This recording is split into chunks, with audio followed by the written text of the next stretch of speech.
few months ago I recorded a video on the Saints Row the Third Platinum. Enjoyed that game so much I thought I would go for the fourth game, Re-Elected, as it seems even crazier than the third one. Re-Elected seems like the last goofy game for the Saints series apart from the Get Out of Hell spin-off, before the new modern game that everyone dislikes. Which, if you want to see a platinum on that as well, or Get Out of Hell, please tell me down below in the comments, or if any other game you want to see, let me know. As you know, Saints Row isn't really one for the stories, maybe apart from Saints Row 2. However, this story is mainly based around you being captured and abducted by aliens. Like, the story couldn't get any crazier. Main story is you in a simulation, taking over the simulation just like you did in Saints Row 3. Taking over the map bit by bit, as well as the main quest being you saving all your friends from the alien abductors Zinyak, as well as taking down Zinyak for the good of mankind. So it's pretty much just a goofier GTA with more comedy and taking everything to the extreme, and that's why most people love it. I think that's why people don't like the new Saints Row. Saints Row comes in at a 3 out of 10 difficulty, a 1 playthrough and 48 hours to complete. Although the only reason it is 40 hours is because of one trophy having you play for 40 hours. 51 trophies to collect, including the platinum. Let's get straight in to the start of the story. We start off at the same place as most Saints Row games start, a random story mission right at the start that explains exactly how we got to where we are. This time it's a mission in the Middle East that explains how we became the President of the United States after stopping a terrorist attack from the man we knew in Saints Row 3, Cyrus. After defeating him and destroying his rocket in midair, we end up landing in the seat of the president in the White House. And that's where the game begins. After completing that first tutorial mission and becoming the President of the United States, we complete the mission and get a first trophy, 0 Saints 30.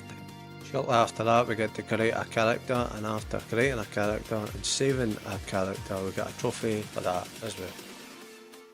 Shortly after that we get to see our stint as president, but before we even get to see too much, it all goes wrong. We get invaded by aliens, and Zinyak, the leader of the aliens, starts to take our friends away one by one. Whilst we are trying to save them, we end up killing every alien in sight and getting into a massive fight with Zinyak, which we evidently lose. And just a few minutes into the playthrough, while completing the mission, we get a third trophy, Destroyer in Chief.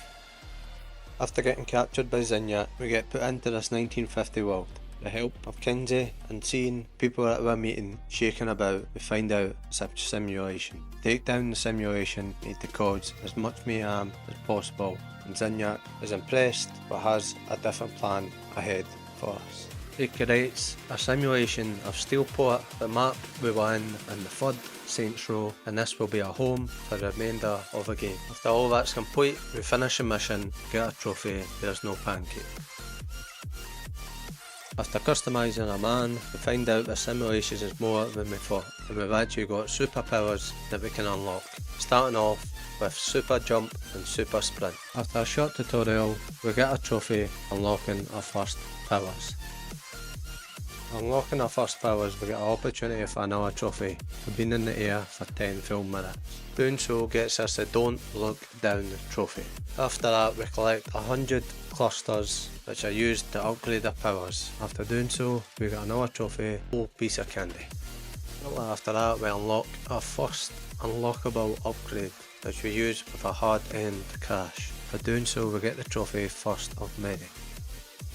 With that trophy, that brings us back to the story. Kinsey lets us know that there's these doors around the map that lets us escape into the real life. When we do, we find out we're on Zinyak's ship. We have to make our way, escape the ship by killing everyone in sight. Whilst we're doing that, we end up getting to a dead end and getting cornered. But hope is not all lost, as Kinsey and Keith end up bringing the ship and saving us right at the last minute. Once doing so, we board the ship in the most Tom Cruise fashion. Once we get onto the ship, we escape Zinyak's full ship. Once doing that, Zinyak's retaliation is blown up to Earth, so there's nowhere to go. That makes us realise the only way to retaliate and get back at Zinyak is to go into the simulation and destroy it from inside. With doing so, we complete our mission and get a trophy, Don't Panic. Once we're back in the simulation, we start to hear voices throughout the simulation, and it turns out it's another trapped soul. So we need to help them get a body and one of his CIDs. We need to protect him whilst all the data of his body gets put into one of his CIDs. After we do so, we've got another ally and complete another mission, which gets us another trophy. Ghost in the Machine. With Sid now being on our side, it allows us to save the rest of our crew. We need to go into the crew's simulation, which is their worst fear or nightmare, and save them from said simulation. After doing so, we need to save them from Zinyak's ship. First of all is Matt. Matt's worst fear is being stuck in one of his computer programs and having no control over said program. For this, we need to make our way through Zinyak's controlled program to go and save Matt right at the end. But just before we get to Matt, Zinyak gives us a choice. Two doors that we can walk through, which both have different options. Blue door to continue to go on and save Matt, or a red door to sacrifice ourselves and everyone else on Earth to be saved. For this, we have to pick the red door first, as it is a missable trophy. After we go through the red door, we get the trophy You Choose Poorly. After we get a trophy and we restart from checkpoint, we go through the blue door, go through one last little game, save Matt, and that's us completed said mission. After that, we go into Zinyak's ship and save Matt in real life, bringing him back to the ship with this suit of armour, the mech suit. After doing so, we get the trophy. We didn't need to see him naked. The next person we get to rescue is Shaundi, and her worst nightmare is when Johnny Gat died on the airplane in Saints Row 3. But after a small cutscene and her telling the boss how she feels, she gets dragged away by Zinyak. We get put into another simulation where it's now Saints Row 2 Shaundi, and her worst simulation is her ex-boyfriend appearing over and over again, the one who captured her. After taking out all the boyfriends, we escape with both Shaundis back to the ship. We complete the mission. After Shaundi, it's Pierce. His worst nightmare is advertisement, specifically trying to get killed by what he's advertising, as in Saints Row's Flo's cans. We drop in to our old apartment for Saints Row 3 and he's getting attacked by mascots or cans, whatever they're supposed to be. Not only that, when we do save him and get loaded up, there's one huge giant can attacking Steelport. For some reason, he's named him Paul. The goal of this simulation is simply to kill Paul. We'll have to use the statue of Steelport to do so. After doing so, we get Pierce back to the ship. After we save Pierce, it's Benjamin King's turn. Benjamin King is a character from Saints Row 2 who's the leader of the Vice Kings before getting turned on by the other leaders. His simulation, his nightmare, is the leaders of the Vice King trying to kill him over and over. We have to kill Big Tony and we have to kill Tanya. After they two are dead, we can bring them back to the ship. Second last is Asha, the MI5 agent we worked with right at the start of the game. Her worst fear, her simulation, is like a snake rerun. Hiding in boxes, shooting out cameras, a little bit too secretive for me, but it's a mission. Going up against an evil us, that's her worst fear. But after we go through the map and kill the evil us, we bring Asha back to the ship. The last and final crew member that we need to save is Johnny Gat, someone that we thought was dead in Saints Row 3, however, turns out he's not. Zinyak had captured him just before escaping the plane. His simulation worst nightmare is a 2D beat 'em up game. He's constantly trying to save Aisha, his girlfriend from Saints Row 2, who got killed by one of the gangs. After making our way through the beat 'em up and saving Aisha at the end, we'll have to go and save Johnny Gat from Zinyak's ship. All we need to do to save Johnny Gat and bring him back to the ship is just follow a load of dead aliens straight to him. After finding him, he tells us exactly what happens and we get him back to the ship. After that, we complete the mission and get the trophy about time for collecting all the crew members from Zinyak. Now that we've saved everyone from Zinyak, we've got side quests that we need to complete. We're completing these side quests, which are simply just things around the map, such as activities and clearing out gang hideouts. We get a trophy for each one. After completing Keith's side quests, we get the trophy actor turned politician. For completing Johnny's side quests, we get the trophy bouncing with an old friend. With completing Ash's side quests, we get the trophy on her Saint's Secret Service. For completing Pierce's side quests, we get the trophy The Face of the Saints. For completing Sid's side quests, we get the trophy Machine Man. For completing Matt's side quests, we get Paranormal Romance. For completing King's side quests, we get Benjamin Censored King. For completing Shondi's side quests, we get the two Shondis. And finally, for completing Kinsey's side quests, we get the full Kinsey. Because we've completed all the side quests, we get 2 other trophies for completing all the activities and all other things around the map, meaning the full map is in the Saints' control. The first one is for completing half of them, which is halfway home. For completing the full map, we get the trophy How It Should Be. Because we helped most of our crew members escape, the simulation has went into overload. It's producing gang members for old Saints Row games and we need to take care of it. First of all, we need to destroy some relays and throw the clones back into the portal. After we do that, we complete the mission and get a trophy called Blast from the Past. Whilst going for the side quest and rescuing the crew members, we got quite a few miscellaneous trophies. First of all is experimental tech. We're getting 25 kills, the Disintegrator, Abductor, the Black Hole, the Bounce Gun, the Inflow Ray and the Dubstep Gun. After that we get a few trophies for doing a certain amount of damage or kills with our power ups. First one is Death from Above, killing 100 aliens with the Death of Above superpower. This gets us a trophy Fist Meets Ground. After that we get the trophy Here Catch, killing 100 aliens with a telekinesis superpower. Shortly after that, we get the Pounding the Pavement trophy for killing 150 aliens with a Stomp superpower. We also get the Chill Out trophy for freezing and shattering 100 aliens with a Freeze Blast superpower. And last of all, for the superpowers, we get the Elementary trophy for choosing a new element for all of our superpowers. The next 2 trophies we get are for our loadouts, the first one being Better This Way. We get this trophy for customising the way every single gun on our wheel looks. After that we get the trophy. The next trophy up is Maximum Stopping Power for upgrading one of our weapons to the max. After all the miscellaneous trophies, we're back to the story, and the plan is to take the fight to Zinyak, but it turns out they know we're coming. Somehow we manage to ambush us, we have to use this mission to escape. After making our way out of Kinsey's warehouse, we protect the crew as they go along the street, but it doesn't turn out the way we expect. Zinyak ends up showing up and taking Kinsey by himself. After that we get pulled out of the simulation by Shondi, and it turns out we've been double crossed. Keith has ended up working with Zinyak, but right now we have to protect the ship. So us, Johnny and Shondi end up going and destroying the ship that is pulling us towards the sun. After that we've completed the mission and getting the trophy Betrayed.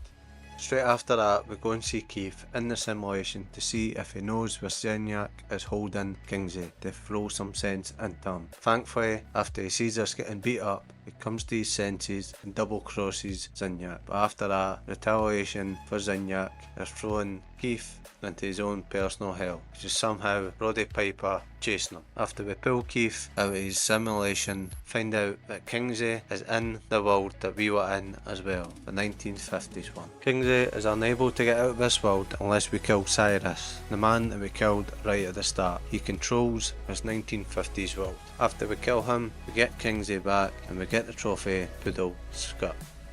Even after all of that, we've still got one more thing to do before going after Zinyak. It's simply to steal these batteries around the simulation so we can use it for our own power. Stealing these batteries means we can overload this simulation and cause Zinyak's ship to go into overload. But first of all, we need to steal the batteries. We'll go around the map with Sid, stealing the batteries one by one until we've got them all. After that, we complete the mission and get the trophy Keymaster. That leads us to the final mission. However, before we take on the final mission, we make sure to upgrade all our superpowers. And after we've done that, we get a trophy for doing so, which is called Where's My Cape? And that brings us to the grand finale. Grand finale is split up into 3 stages, the first one being jumping into the simulation and taking the keys you just got up to the mainframe. After getting the keys to the mainframe after defending it, Cells and Sid protect the key to get it into the keyhole, which overloads the simulation. Next step is to jump back into the simulation and go to the portals, leading for the whole simulation to have a meltdown. Ourselves, Shaundi and Pierce defend all 3 portals whilst they're being overloaded and get out just in time, leading us to our last stage of the grand finale, where we finally go after Zinyak. Go after Zinyak in his own ship, and after getting Atama, we take Zinyak on 1v1. After a long battle, we finally defeat him, leading us to be the boss of the whole universe. Unfortunately, there's no way to bring back Earth. However, do discover there is time travel. After a short dance party, we do get our trophy for completing the grand finale. We also get a missable trophy for completing all the homie missions, the quests, before completing the final mission, called Saints and Sensibility. Now that the story's finished, it's a case of cleaning up the miscellaneous trophies and anything else that adds up to the end. I'm going to start off with 2 superpower trophies. The first one being Bringing the Heat, for killing 100 enemies using the fire buff superpower. After that, we get another trophy to do with superpowers, which is I Am Become Death, just killing 1000 aliens with a combination of superpowers, i.e. Super Jump and Super Stomp. The next 2 trophies we go for are both collectibles related. The first one is for finding all audio logs on the map. That gets us a trophy, the whole story. The second one is the real cluster, for finding 100% of all data clusters around the map. Next up is for killing 25 Wardens, the strongest characters in the game. After we kill 25 of them, we get the trophy Zookeeper. But we do have to kill 5 more Wardens for the challenge Kill the Wardens. We have to complete all the challenges for the next trophy, the Challenge King. Most of the challenges with the complete activities and gold medals are get kills with certain types of guns or powers. We have completed most of them, and this is us just completing the last few. After we complete the last few, we get a trophy, the Challenge King. The next trophy up is And I Ran, for super sprinting for 250,000 metres. I did miss this trophy, but here is proof that we did get it. You would have noticed as well that I was a female in that clip. That's because there's 2 2-hour related trophies for this game. The first one is spending 2 hours as a female character and 2 hours as a male character. Of course, we've done the male character, so we need 2 hours as a female one. As well as that, we need to spend 2 hours with past Saints Row characters outside of missions. So we're doing that at the same time as a female character. Whilst waiting for the 2 hours to be up, we get our last non-time related trophy of the platinum, and that is Epic Jump Quest. And that's jumping from a roof of a free count to the nuclear plant without touching the ground. You can run up buildings, but you can't touch the ground or the top of rooftops. After doing that, second attempt, we get a trophy. And after a wee while, we do get our 2 time related trophies, Switch Hitter and Back in the Day, leaving us 1 more trophy to get, 4th and 40, for spending 40 hours in the simulation. And after about 15 hours at idle, we do get that trophy as well, leading us to getting the platinum trophy. Thank you very much for watching. I really did enjoy this game. I don't think you can go wrong with, especially the old Saints Row games. They've got a perfect mix of action and comedy. I just love it. It's ridiculous. I love it. Please let me know down in the comments what you think, and also any games that you want to see. I'd appreciate it if you did subscribe and like the video. It gets the video out there, and hopefully I'll see you again in another video.